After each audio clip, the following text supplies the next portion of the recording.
AstroDetectives, the show where we try to match our guest to their correct birth chart. As always, we have 2 charts to choose from, and today our guest is going to be either a Gemini or an Aries. An Aries. I was like, I just looked at this. I'm Scott the Skeptic, and I am joined by a professional astrologer and friend, Sarah Hartshorn. How's it going? It's going, Scott. Can you tell us a little bit about Geminis and Aries and maybe how we might be able to differentiate the two when our guest arrives? Well, yeah. In general, Aries is a sign it's a fire sign. So, and it's a cardinal fire sign. So it's very much about immediacy, taking action and taking risks, courage, and very fast. Aries tend to shoot first and then ask questions. And then Gemini, this is an air sign, and it's a mutable air sign. So this is a sign that is about gathering information, communication, being multifaceted, collecting ideas, and dispersing information. So that's kind of the gist of Aries versus Gemini. Excellent. And I'm going to be able to use that because I'm just looking at the sun signs mostly and basic astrology, as some of our viewers and listeners might. But for the more knowledgeable astrologers out there, or astrology folk, where can they get more info, and what are we looking at there? Yeah, so these charts, you can get them on our website at AstroDetectivesPod.com. The full birth chart? Whoa, we're giving that away? That's incredible. Well, no. No, we're giving away the chart. You get everybody just go to the website. But I mean, I'm trying to hype it up. Maybe people haven't been really appreciating our charts as much.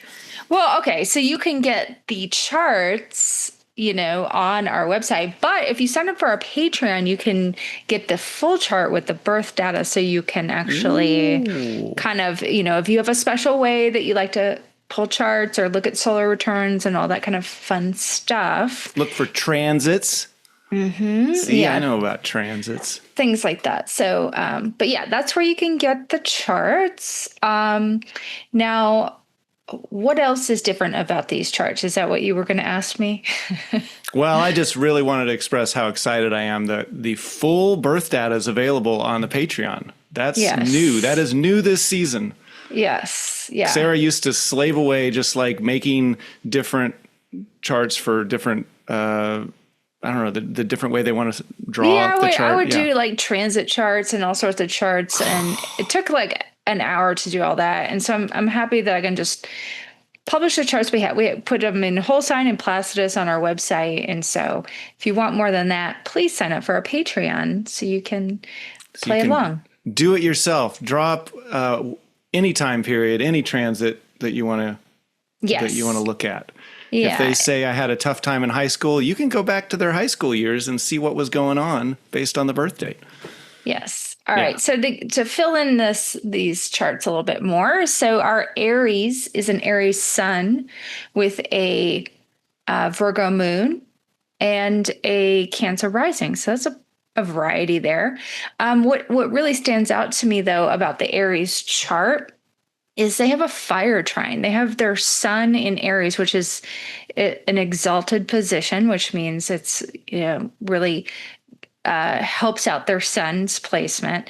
They have Mars in Leo and they have Jupiter in Sag. So that is like a real good fire trine. And fire is the element that is associated with a lot of enthusiasm, excitement, passion, being daring, can be a little hot-headed, impatient. So this would be probably somebody who's pretty excitable. There's a Mercury conjunct their sun, so they may be, really fast, maybe too fast, might be a little ADHD or something like that. So yeah. And then our Gemini chart is a totally different kind of mix. We have a Gemini sun with a Pisces rising and a Pisces moon. So that puts the moon in their first house and their sun in their fourth house. And what stands out to me about this Gemini chart is the lack of fire. So we have like a big fire chart, and then we have a chart that lacks fire. So, this person might struggle with that kind of like enthusiasm and excitement and passion and motivation and taking risks and being really adventurous and things like that. That could be a struggle when you have a lack of fire. All they have is Saturn in fire, and that can actually, suppress that fire energy even more than just not even having any fire at all. So that's kind of what I'm looking for, is either do we have like a really fired up person or lack thereof? Well, based on the survey that they filled out before coming on the show, does that give us some hints? I mean, on who we might be expecting? Yeah, it sure does. If you know where we're leaning, then maybe you want to download those charts, and they come with that survey, so you can see the answers that this guest has put in, and it might point in the correct direction already before the interview even starts. And that survey is in the case file, so when you go get the charts on our website, the survey is packed in there with it. Yes. That's where you're going to get it. Well, assuming everybody's got their charts, they're ready to go. We're going to give them time. They can pause. But we're going to be right back with our guest, who is either an Aries or a Gemini. Fiery or, well, you said less fiery. I think of Gemini as being talkative, more communicative. They have quite a bit of water, so they're probably going to be a lot more feeling, and that Pisces moon rising, a lot more optimistic, idealistic, maybe, or dreamy and sleepy, maybe. We might have a dreamy guest coming up or a fiery guest right after this. Hey listeners, we're not just a podcast that tests astrology, we're an independent detective agency. That means we rely on you to help us keep the show running. Exactly. By joining AstroDetectives on Patreon, you can support our mission to finally prove astrology is real. Or, completely debunk it.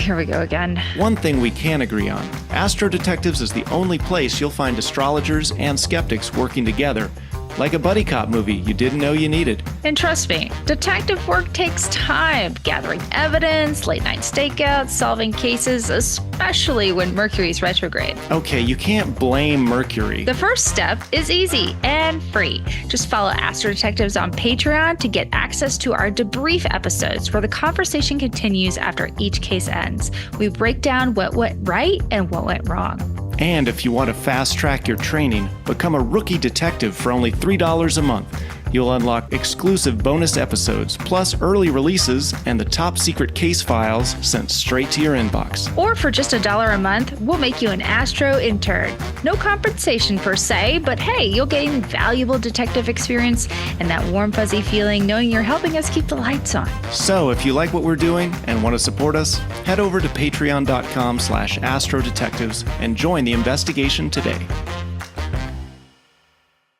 Welcome back, everybody. We have our guest with us, and it is Adrian. Welcome to Astro Detectives. Hello. I'm so glad to be here.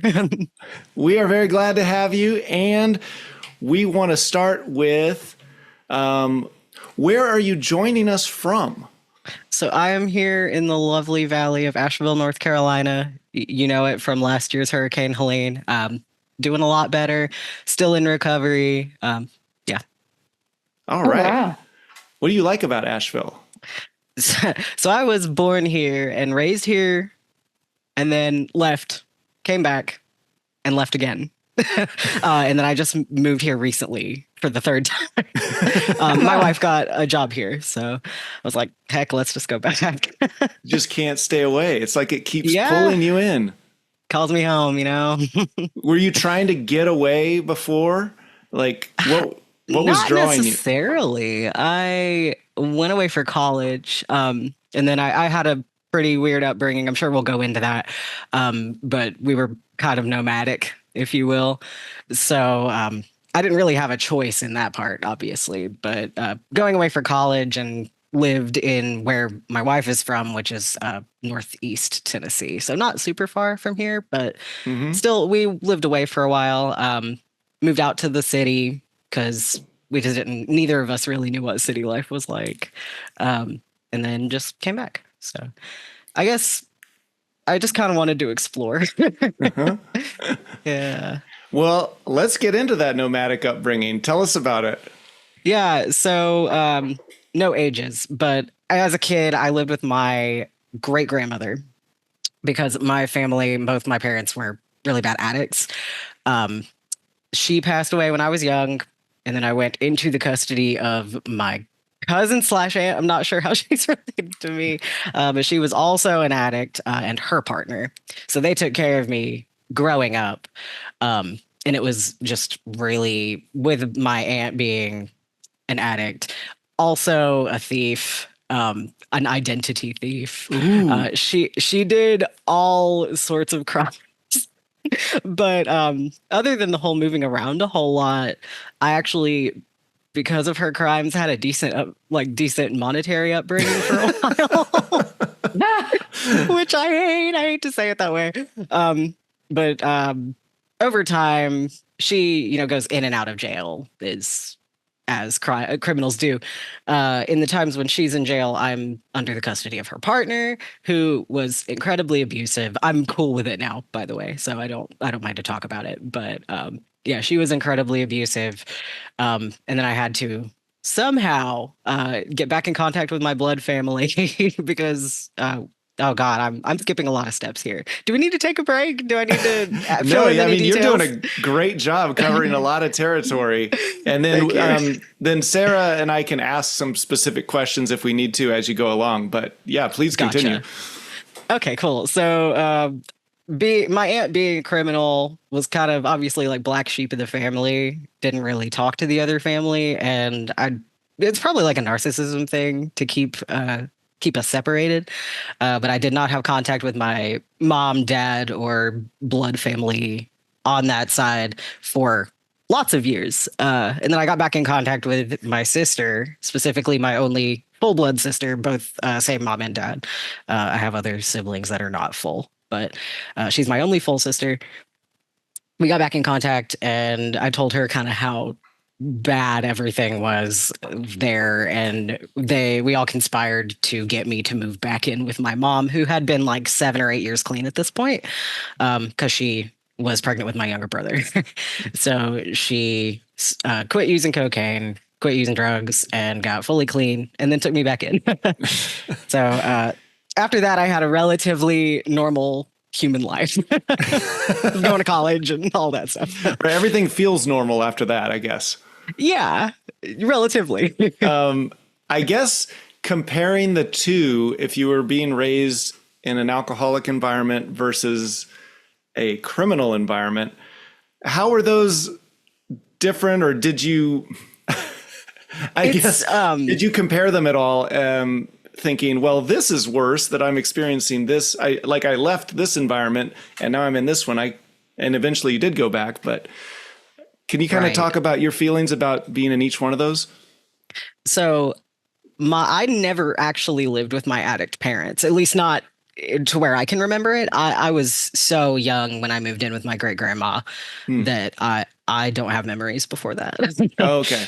So I can't really compare it, but it is kind of funny how it worked out. Like, oh, let's take care of them and let them not be in this drug environment, and then that happened anyway because my identity thief aunt was also an addict. So did she ever try to loop you in on some of her schemes? Like, oh, when you have a child, there's something innocent about a child, and in the shows that you watch, they're always like finding a way to use the child to I'm sure it happened. Oh yeah.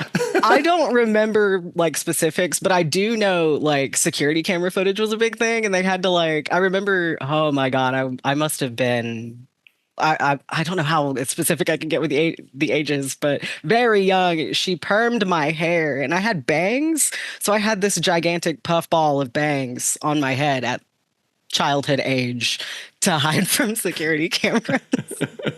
It's wild. Oh my gosh. Yeah. I should note that she's like out of jail now, and I think she's doing better. We don't really keep contact for obvious reasons. She's not going to be commenting on the episode. I hope not.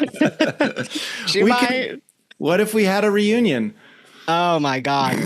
That would be, you would get viewers. Maybe she could be our next mystery guest. Oh my gosh, maybe. I'd like to see that chart.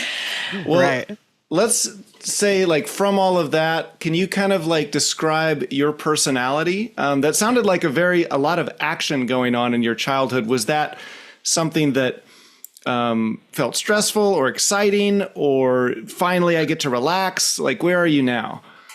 It's almost like it was periods of utter chaos followed by, basic stuff, just life. And I mean, I guess that's just kind of how life is. But I would say it's definitely hardened me as a person. It's helped me be more discerning in my relationships. I think I wouldn't say it's given me trust issues, because I've done a lot of work to get over those. But yeah, I think that the adversity ultimately did help me, if that was the question. Yeah. What did you learn from all of that, I guess? Yeah. Or have you reflected? That's the question of life. Like, I know. Has it made me a better person? I would think it's taught me empathy. Like, above all else, it's taught me to be kind, just because, like, oh, I was that struggling kid. I was homeless. I didn't have food. People didn't know, and people could have been totally mean to me, right? Like, just be nice. Like, be empathetic to other humans. That's kind of the meat of the lesson, I think. So when you never know what they're going through. Oh, for sure. So when you meet a new person, are you kind of like assume the best empathy, or not kind of, I don't know, wondering what they might be up to? There's always, like I said, the trust issue thing. Like, it's always in the back of the mind. But I would say I try to be pretty trusting right away. It doesn't it has burned me before, and quite recently. That we can get into that story too. But when we inevitably talk about job stuff. Yeah. Well, that's where I was going to go next. Kind of like work history, and more, what do you feel like? Are there patterns that you feel like you're good at certain things or are drawn to certain types of work? But then also, if there's a story, please. There's always stories. I am a storyteller by nature. So I went to college I changed majors like 4 times. I will start out with, I'm a jack of all trades, master of none, better than a master of one. You have to say the whole quote. Yeah. I started college as a music major. I've always been a vocalist. That was my aunt's dream for me, because she was a highly ranked soprano in the state of Florida. She really wanted me to inherit that. So I was always a vocal music major.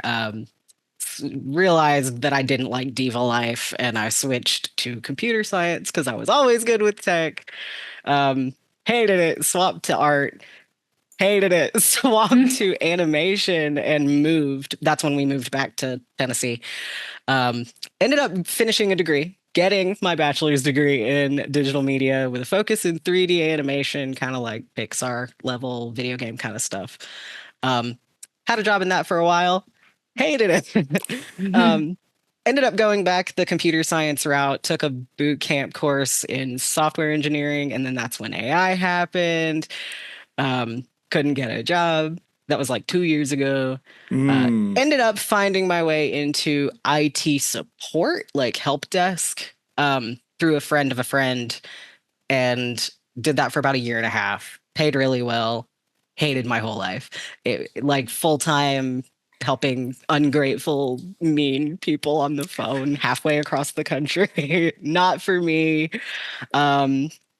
Left that job and kind of blew it up in January to be a tattoo apprentice. And that also didn't work out. And that was low-key a cult. I feel like it's these crazy stories you can't make up. It's going to be hard to take me seriously. Like, were the tattoos of the owner, like, did they have to get certain people's names tattooed on them and get branded?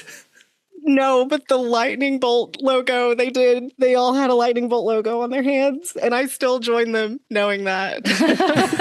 I should have known better. I've watched cult documentaries. You didn't get the lightning bolt?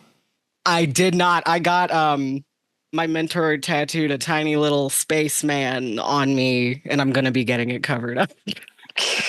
Is that kind of the initiation if you go to work at a tattoo parlor, is you have to get, like, one of them is going to give you a tattoo? Well, it's less of an initiation, at least in, obviously every studio is different, but in my studio, everybody just tattooed each other anyways. It was like, hey, I got free time today. Do you want something? And yeah, I'll pierce you later. Like, just service trades. Less of an initiation, more of a barter system. Now, all of this career switching, by the way, I very much relate. I call myself a career tourist sometimes, and I love it. Oh, that's amazing. And I recently worked somewhere for about a month, and then I was like, oh, I don't know if it's for me. So can you talk about what drives you to change careers? What is that feeling? I mean, you said I hated it, but can you get a little bit deeper than that? Oh God, I honestly, I don't know if I can. I don't know what it is yet. That's kind of my big holdup right now, because I'm currently in a place of unemployed where I'm doing a lot of research, a lot of reading, like astrology stuff is mainly my goal right now. But like arts and crafts, blah, blah, blah. That's all I'm doing right now. And I have all this time to sit and think about like, okay, well, how am I going to get paid? And I think it's not really commitment or anything. It's almost like something goes wrong every time. Like with the IT job, I was slowly being phased out and replaced by AI. And like they didn't even honor my 3 weeks notice that I gave, for example. Like things just Uh-oh. AI had something to blow say. it up. Yeah. Oh, wait, there was sorry, a glitch right there, and I feel like AI. There was a glitch there, and I feel like AI was noticing that you were talking poorly about it. Oh God! It did so say like your connection's unstable. I don't know where it cut me off. So it froze your internet. Yeah. Be careful what you say about the robots. Yeah. So I'm so thankful for you, Zoom bot. Thank you. There we go. There we go. We're back on track. Yeah. Sorry about that. Yeah, the internet here in the new place is not great. Two more questions, and then I'm going to hand it over to Sarah for some more deep diving on what has been missed. But can you, if you were to say your best job was the IT job, that was like if your favorite one that kind of you felt like you could have done that forever, and if so, what was it about it that really made you say, oh, this is for me. These are the skills I'm using. This is my routine. I love it. Got you. So I honestly feel like I want something between the IT job and the tattoo job, because the IT job was just too stuffy, like not stuck up, but very, this is by the book. This is how things are. Tattoo artist, obviously you have ultimate freedom. You can do whatever within the reins of, your prompt. So I kind of want something between that. That would be the perfect job where I can be creative and also logical and just combining both spheres, I guess. That's not like animation. That sounds like animation. Not 3D. 3D was a little too tenuous, I think, for me. It was almost too much math, which is weird to say as an astrologer. It's a different kind of math. So maybe you just team up with AI for some easier animation, and you guys, instead of being enemies, you make up and become friends. Oh gosh, maybe. It has been inspiring me with some pretty cool stories. The whole environment around AI has been very inspirational to make some cool, fun, speculative sci-fi fantasy. And it never apologized to you for taking your previous roles. Nah, it would if you asked. Okay. It's there to make you happy. It'll give you whatever you want. Honestly, just give me $1. I usually like start with this, but let me come back around to how would your friends describe you? I think they would describe me as chipper and positive and optimistic. I try to be silly and, keep everybody in good spirits. That's what I like. If I can make no one else happy, at least, like, I just want to make them laugh. If I could be nothing else, I would want to be funny. And I think my friends do think I'm funny. So. And what do they not know about you? Oh, like my secrets. That you're willing to share. Oh, yeah. I didn't know if that was an actual question. No, yeah. Yeah. But yeah, we don't mean to dive too deep, but maybe something that people maybe don't pick up from you that is very true for you. Would you say that like for strangers or for like my friends? It's very either different. If they're different, either. Okay. I would say with strangers, I would say at first glance, most people don't know I'm transgender. And because I present quite male, but I do have like the long hair and I'm 5'1", most people still don't really know.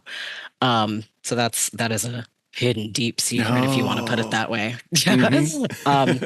Friends, I think I'm kind of an open book with my friends, at least most of them. Being an astrologer, I'm also like an occultist. I also do a lot of research on things like the Ars Goetia and mythology. I really like studying mythology. But I think maybe some of my friends would be surprised with the fact that I'm like cool summoning a demon in my living room type vibe. I just watched the movie Let Me In with the little hand. It's like a horror movie or thriller, and you're literally letting a demon into your body briefly. And so I recommend it. That is so up my alley. I'll have to watch it. Yeah. Currently streaming on Paramount Plus. I heard. Yeah. Cool. Sarah? Yes. How we doing over there? Hello. Good. I've just been thoroughly enjoying this interview with you, Adrian. Thank you. Trying to write down all my questions and notes and things like that. Okay, so I feel like I did write down, and Scott, you kind of asked it, like, what did you hate about your jobs? And I was wondering, did you feel like things were just not really what you thought they were going to be, or maybe it was always a different issue with each job? Yeah, I would say so. Like with the IT job, I never really I did not want to do support. It was just kind of my only option. We had just moved to the city. I had no other options, and it was expensive there, and they were offering me a decent salary, so I had to go with it. Okay. For like the tattoo studio I was in, that was just a situation, the really unethical, bad business practices on behalf of my mentor and shop owner. That is what drove me away from there. But ultimately, I feel like I would like to tattoo again, like if that makes sense. Did that answer the question? Mm-hmm. Yeah. Cool. Okay, so let me see what else I was going to ask you. So how are you with time management? I'm bad. Okay. I had a feeling you were going to say that. I'm either very early to everything I do or I can't be on time. Like, that's actually one of the reasons that my mentor was really mad at me and blessed me out the day that I left the studio in tears, was because I regularly showed up to work at 10:35 when she needed me there at 10:30 on the dot to set up for her first client. And we didn't open till 11. Oh, wow. And every time I showed up at 10:35, she was so mad. So I was like, yeah, no, I need to get out of here anyway. Oh, wow. But yeah, time management, I am understandably bad at it. I was in marching band in high school. They're always like, if you're early, you're on time. If you're on time, you're late. So, what did you play in marching band? I wanted to play clarinet in marching band, but my school's band was so small that they needed more color guard, so I did color guard. Okay, color guard. And that's just that's the flag thing? The flags. Okay. We should mention to the listeners at home, Adrian was on time for this interview. Oh, yeah. I clocked in at 7:58. I know, I saw it. So, maybe not as bad at time management as he's saying. I'm trying. Okay. All right. Adrian, so I always like to ask everyone and again, whatever you're comfortable sharing, do you have any, have you ever been in any like major accidents, or anything you can share about health history? I'm always interested in anything medical related, from Cool. big to small. Yeah. Accidents, no. I've only been in like a minor one where I hit somebody where I was having a bad day. I've witnessed a lot of accidents, been in like almost like close calls type vibes. But my health is different. I do have long COVID. I got COVID like in the first like round of COVID. I think it was around February of 2020. We only knew after the fact because my uncle-in-law almost died from a mystery double pneumonia that they didn't know what it was in early 2020. Since then, I've struggled with like dysautonomia issues, postural orthostatic, whatever POTS. I don't remember the whole acronym. What are stuff like that. What does any of that mean? Okay, dysautonomia, you're good. I forget that it's not common knowledge because I'm in those circles. Yeah, dysautonomia is basically your body's nervous system don't work. It will make you super hot randomly or super cold randomly, or you'll lose your feeling in your hands or your toes. Or for me, it's like heart rate. My heart will go really fast for no reason, just randomly. Digestive issues, always a thing. And that's been since 2020, since COVID. It goes up and down. It's just kind of like any other chronic illness. Like I think Hashimoto's is another one that's kind of similar to compared to like the thyroid illnesses. Yeah. Okay. It's kind of manageable. So what you have is a thyroid illness? I don't think it's thyroid for me, but it's comparable to like thyroid or autoimmune disorders. It's I see. Very similar. Okay.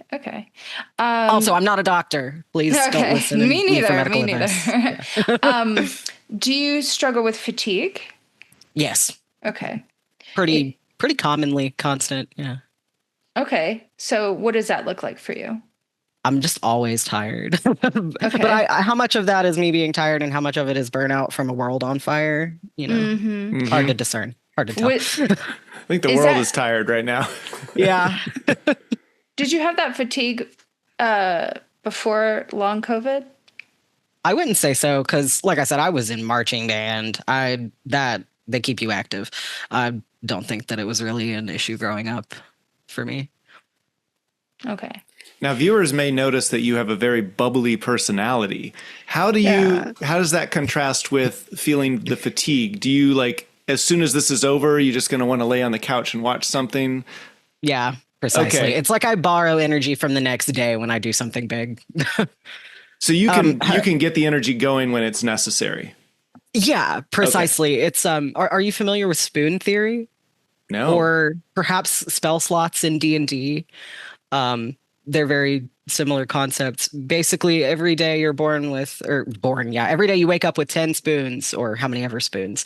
And showering costs you a spoon. Going to work costs you 3 spoons. At the end of the day, you have 6 spoons you can do something with.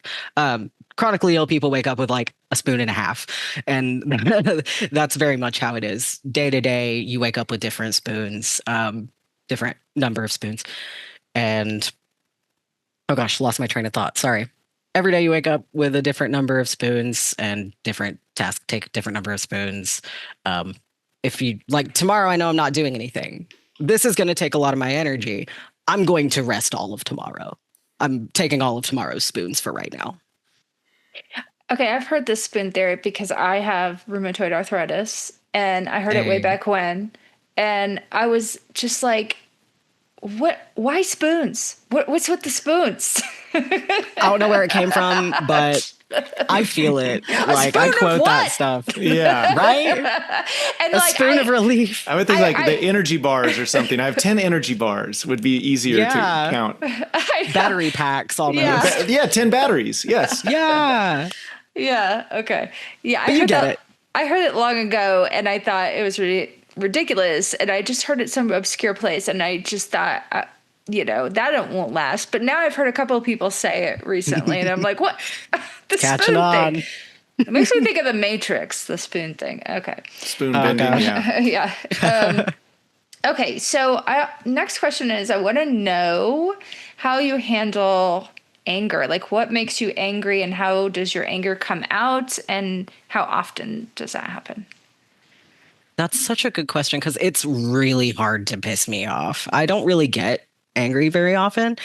Um, and if I do, I kind of just cry. I kind of run away and cry, like I did with my mentor when she blessed me out the morning that I left. I just ran out crying. I was angry and wanted to snap back and retort and say how disrespected I felt as she was saying I was disrespecting her the whole time. But I handle my anger by running and crying. Oh. It's not great, but I'm working on it. Oh.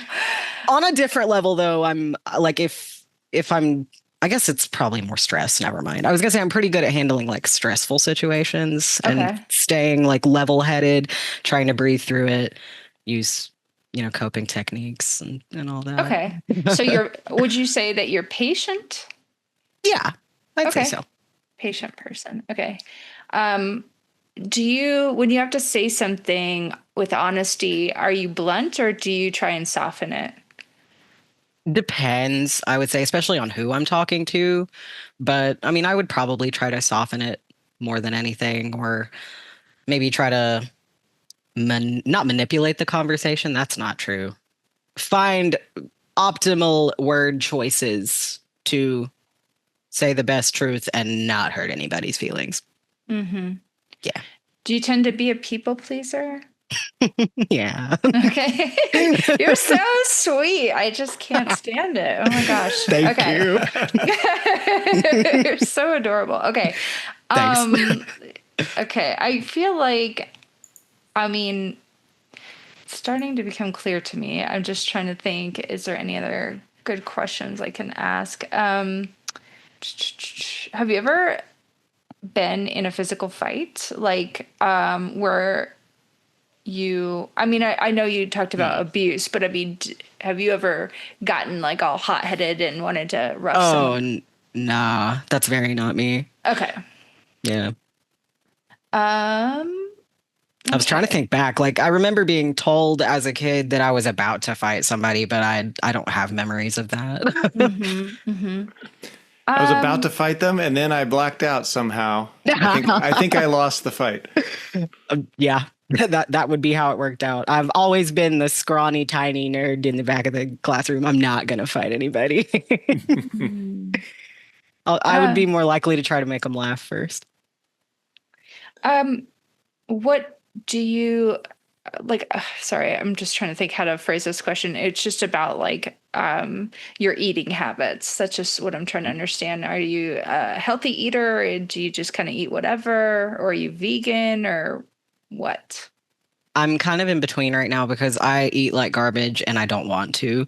I have been thinking a lot about animals recently, and it's made me want to try being a vegetarian.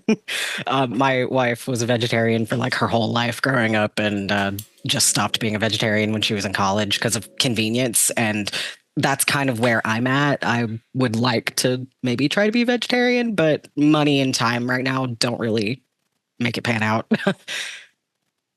Okay. So I mostly eat like garbage is the answer to that question. Okay. That's a good. Okay, so you remind me. Tell me about your wife. Oh How? yeah. Yeah, I would like to know. So we met in college. We were both percussionists in marching band. She's a couple years older than me.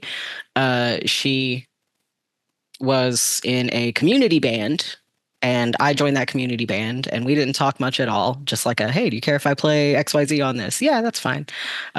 And then one day I just randomly texted her. I was like, hey, you have a really pretty smile, and I would love to take you out. And we went to the caf on campus, and that was, oh God, I can't use time. I don't want to give anything away. But we went on that date, and I moved in with her very shortly afterwards. And we have not spent a night apart since. Nice. It's a And very healthy codependence, I promise. what's her personality like? She is like 98.5% the sweetest, calmest, most like cinnamon roll human being that you've ever met. But in that like 1.5% of the time, can I talk about her placements, or should I leave that? Unless she wants to come on the show as a guest in the future. Otherwise, probably not. She's too shy. Go for it. Well, she's a Virgo sun, Libra rising, Taurus moon, and that says it perfectly. Like, she's super duper sweet and chill and just relaxed, and a Scorpio Mars for that last little 1.5%. So when she big mad, she also tends to do the runaway and cry and come back thing. But yeah, I love her with my whole heart. We've been together a long time. We married very early. Like I said, we were in college. Yeah. Is there anything specific you want to know about my relationship? No, I think you pretty much answered. I was just trying to get it. You said she was a librarian? Yeah, she is a public librarian. Okay, cool. All right. I mean, I had a lot of other questions, but they were all just kind of like a little redundant, about like, would you consider yourself a dreamer? Do you have like a lot of dreams, and are you psychic? I would like to think I am, yes. Okay. I struggle to adapt that word to myself, but I'm coming into that, especially over this past year, very spiritual awakening times this whole year. I would like to say I'm psychic-ish. Okay. Psychic-ish. But I also don't think I'm like anything hot or special because of that. I'm kind of in this place where I think everybody's a little psychic, and just some people aren't here for that. Like, they're not here to learn those abilities, if that makes sense. The humble psychic. Yeah. We all could be that. There you go. Okay. All right. I'm good. Anything we didn't really touch on that you think is core to who you are? I think the core things for me are, with my traumatic upbringing, the trans thing, the jobs thing, and the wife thing. So like, that's basically my life, I'd say. I loved that you put on the survey, stay-at-home husband. Yeah, stay-at-home cat dad. For now. For those watching, go look at the survey. There are some funny answers. Yeah, I mean, I didn't know how deep to get on the survey because, as you can see, most of this is very nuanced. Yes, yeah. Well, yeah, we've got a lot to work with there. The next step that we do, unless Sarah thinks of a last minute question. I always do. I just like, do you like to read, or do you study things, new topics? Are you curious? 100%. When I was younger, especially, I really liked to read fiction. I was the kid that like you couldn't pull my nose out of a book. Like, I was always reading. Over time, as I've grown and become slightly addicted to social media, as we all have, I've gotten really bad at reading.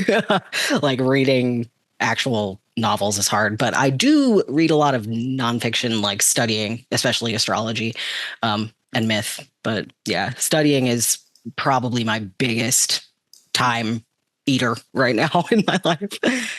Are you into like Disney and anime and all that kind of stuff? I am an anime nerd indeed. I used to like Disney. I'm not as much anymore for the social reasons. I guess that's something that didn't get said. Social justice is really important to me, and humanitarianism is really important. Okay. All right. Okay. Yeah. Are we ready? Yeah, what we do is we put you in the waiting room. Sarah and I are going to have a little conversation, compare notes, make our guesses known, and then we're going to bring you back and see if those guesses are correct. Awesome. All right, so I will be eagerly waiting.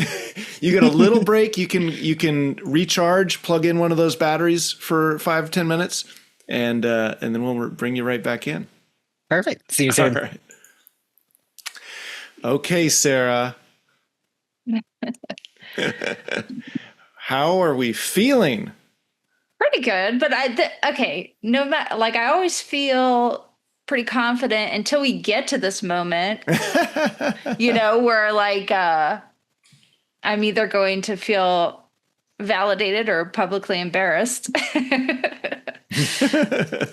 or shocked or whatever. But I mean, I feel like I asked the questions that I needed to ask. So You did your job. You asked the questions that needed to be asked. and I just want to shout out to Mikey, our IT guy, because I am really appreciating this AstroDetectives chart random fire thingy. Okay, I forgot what it's called. We change the name every time, but Yeah. we have to emphasize that it is Mike's Chartifier thingy. Chartifier thingy. Yes, Mike's Chartifier thingy, I think, is really working this season. So I should probably wait. I should probably say that after the reveal, but so far so good. Yes. I'm enjoying it quite a bit as well. I'm going to write down my guess. Let's see here. So it's either going to be Aries or Gemini. Correct. And I'm going to try to write it thick enough that it comes across on the camera. This is thrilling podcast time right now. Okay. Okay, Sarah, you ready to go? You got Yes. yours already pulled up. Yeah. Okay, here we go. Okay. What are we guessing? And we're both Gemini. Oh, you picked Gemini. Okay. All right. Can you see that? I can't. You're too far away from the camera. You got to get. Well, Real I can read close. it on mine. There we go. There, the light's hitting it just Oh, right. Gem. Okay, yeah. We always just both do the picked three. Gemini. Okay. All right, we're both winning or going down in flames together. Hand in hand. All right, hopefully everybody at home, you have made your guesses between the Aries and the Gemini. Don't let us influence you. Really, go with your gut. Go with your heart. And because we might be wrong. But we're going to find out right after this. Hey, listeners, we're not just a podcast that tests astrology. We're an independent detective agency. That means we rely on you to help us keep the show running. Exactly. By joining AstroDetectives on Patreon, you can support our mission to finally prove astrology is real. Or, completely debunk it. Here we go again. One thing we can agree on, AstroDetectives is the only place you'll find astrologers and skeptics working together, like a buddy cop movie you didn't know you needed. And trust me, detective work takes time, gathering evidence, late night stakeouts, solving cases, especially when Mercury's retrograde. Okay, you can't blame Mercury. The first step is easy and free. Just follow Astro Detectives on Patreon to get access to our debrief episodes where the conversation continues after each case ends. We break down what went right and what went wrong. And if you want to fast track your training, become a rookie detective for only $3 a month. You'll unlock exclusive bonus episodes, plus early releases and the top secret case files sent straight to your inbox. Or for just $1 a month, we'll make you an Astro intern.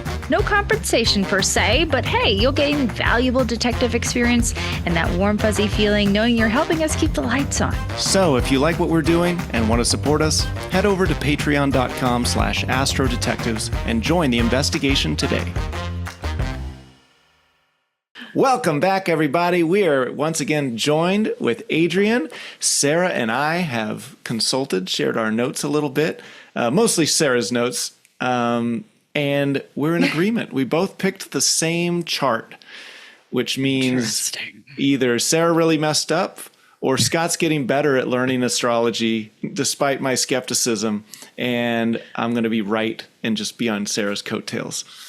Well, I'm excited to see.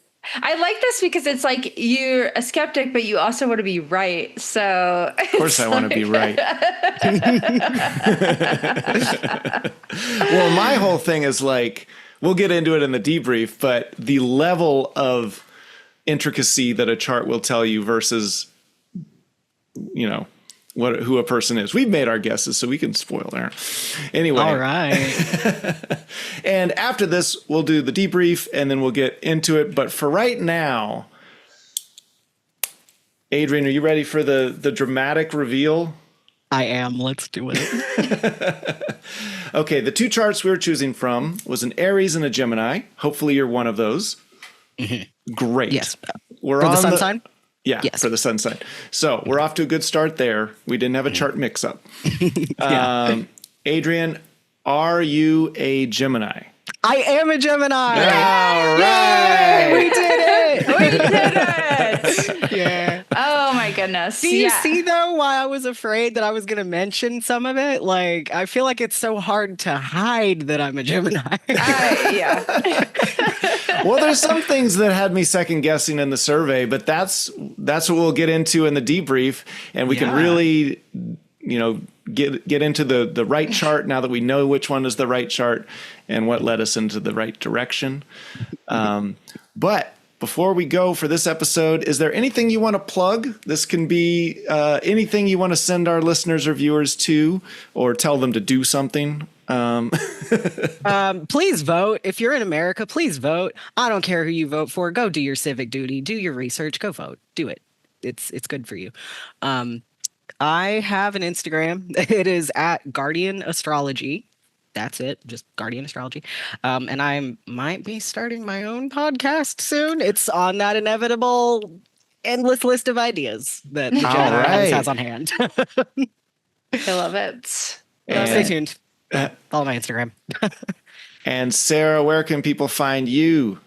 They can find me on my website at hartshornastrology.com. You can book a astrology or a human design reading from me. And also now I am doing live mini human design readings on the District, which is a maker's marketplace. You just download the District app and follow my district, which is called Jumanji Thang, and then follow me, Hartshorn Astrology, on the District. And so far, you have to kind of check to see when I'm going to be going live, but so far, typically it's going to be like once a week, maybe like Tuesday evenings around then. So $25 for a mini human design reading. All right. And I would like to second that everybody should vote. It is that season, although there were few elections this time. But next year's big deal. Yes. Do your research for sure. Also do some research that you don't agree with. Sometimes I feel like understanding where other perspectives are coming from is so important right now. And There's people a lot of good tools out there to get that unbiased news right now. You just gotta Google it. It's all over the place. Yes. Gotta seek out the facts. Yep. But other than that, check us out on the debrief. But for right now, that's it, everyone. Let us know what you thought by commenting on whatever platform you follow us on. Links to our accounts are in the show notes. As always, thanks to Mike, our IT guy, and his random chartifier thingy. If you like the show and want to support it, you can visit patreon.com/AstroDetectives, where this conversation continues on the free Patreon-only debrief. Don't forget to subscribe on your favorite podcast platform or YouTube so you don't miss the next episode. Rate and review and tell your friends. And until next time, this case is closed.